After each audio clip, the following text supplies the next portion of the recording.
তৃতীয় যে জায়গাটা আমরা বারবার ঐকমত্যের কথা বলেছিলাম যে এই বিষয়ে আমাদের একসাথে চিন্তা করা দরকার, সেই বিষয়ে আজকে অনেক অগ্রগতির জায়গা হয়েছে।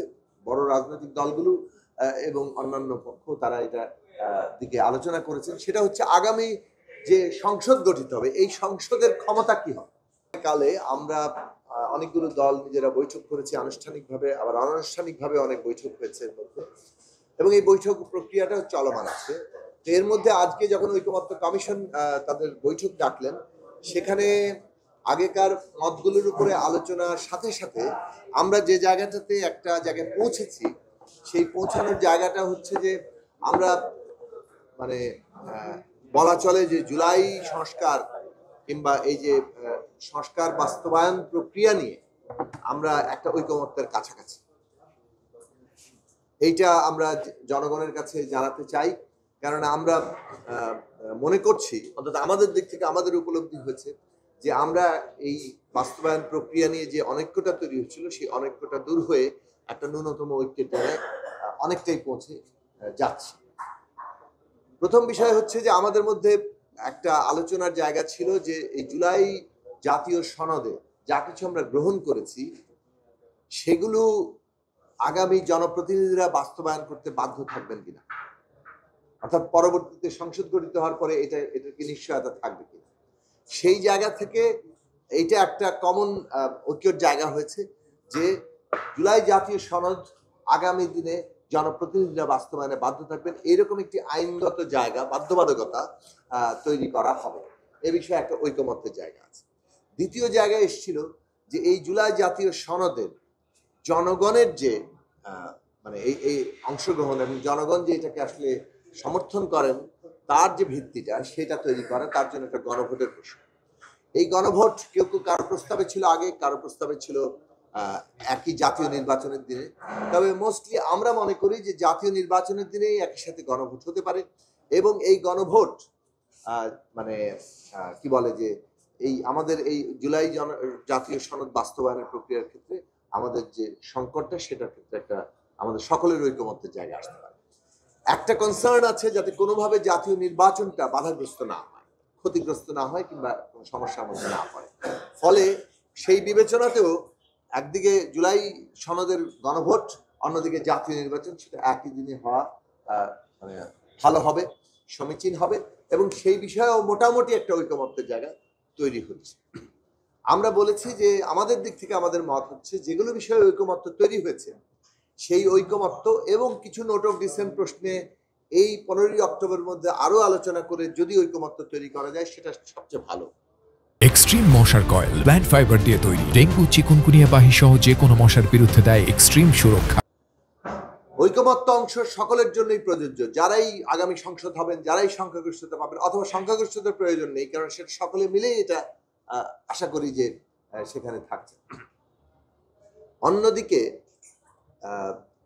যেসব প্রশ্নে নোট অফ ডিসেন্ট আছে, ভিন্নমত আছে, সেই ভিন্নমতে প্রথম বৈঠকে আলোচনা হয়েছিল যে আর্টিকেল 70 ইয়াতে যে এখানে যে ভিন্নমতটা থাকছে, সেই ভিন্নমতটা সকলেই তাদের যা প্রশ্নগুলো নিয়ে তাদের নির্বাচনী ইস্তেহারে দিবেন। যে দল সংখ্যাগরিষ্ঠতা পাবে, বিজয়ী হবে, তাদের প্রস্তাব অনুযায়ী সেই ভিন্নমতটা গৃহীত হবে।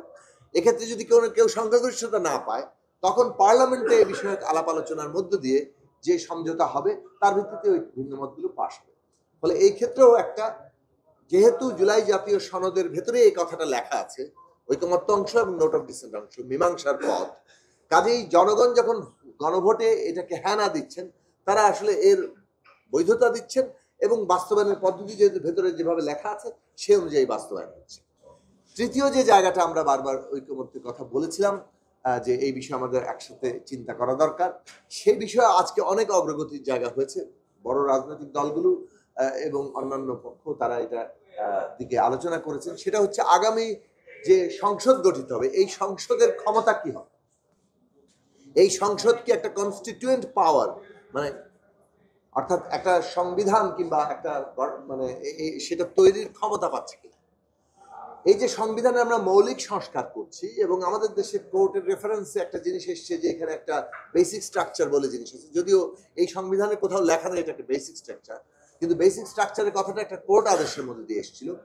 সেই দিক থেকে একটা বিতর্ক উঠতে পারে যে বেসিক স্ট্রাকচার বদল করলে সেটা আসলে সংশোধনী দিয়ে কাভার করে কিনা।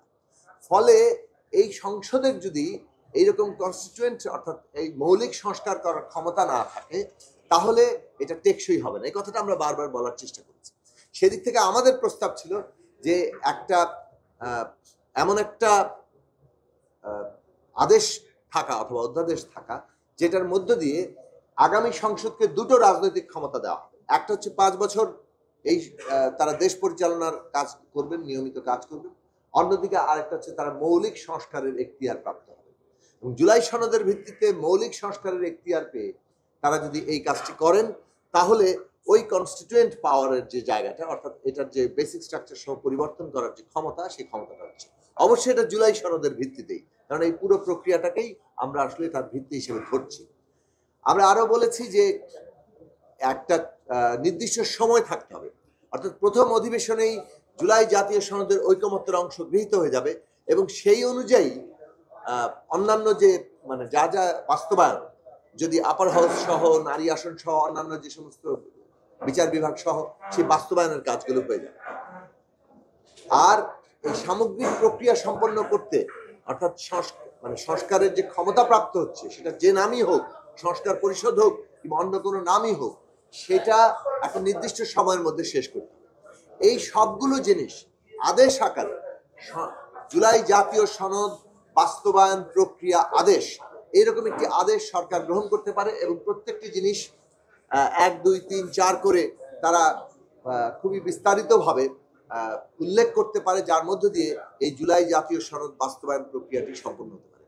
এইটার ক্ষমতা এই সরকার যেভাবে গঠিত হয়েছে জনগণের শক্তি এবং সংবিধানের 106 অনুচ্ছেদের মধ্য দিয়ে কোর্টের পরামর্শক্রমে এই দুটো প্রক্রিয়ার সমন্বয় যেভাবে আছে, এই জুলাই জাতীয় সনদ বাস্তবায়ন প্রক্রিয়া আদেশও সেই দুটো প্রক্রিয়ার সমন্বয়েরই একটা প্রকাশ হিসেবে সামনে আসবে এবং জনগণের অংশগ্রহণের মধ্য দিয়ে একদিকে গণভোট, অন্যদিকে জাতীয় নির্বাচন এবং তার মধ্য দিয়ে এই জুলাই জাতীয় সনদের বাস্তবায়ন, আমরা পুরো প্রক্রিয়াটা জনগণের আকাঙ্ক্ষাকে বাস্তবায়ন করতে পারব। সেই বিষয়ে যে কনসেনসাস তৈরি সেটাকে আমরা প্রধান গুরুত্ব দিয়েছি এবং বাংলাদেশে এই মুহূর্তে রাজনৈতিক যে বাস্তবতা, শক্তির যে ভারসাম্য, তাতে কনসেনসাসের ভিত্তিতে আমাদের আগামী দিনে এগিয়ে যেতে হবে, সেই কথাটা আমরা বারবার তুলে ধরেছি। আমরা নিজেরা আশাবাদী যে এখন যে ঐক্যের সম্ভাবনাটা দেখা দিয়েছে, একটা একমত হওয়ার সম্ভাবনা দেখেছি, সেটা আমাদেরকে জনগণের আকাঙ্ক্ষা বাস্তবায়নে তার স্বপ্ন পূরণের কাজ করছে। ধন্যবাদ।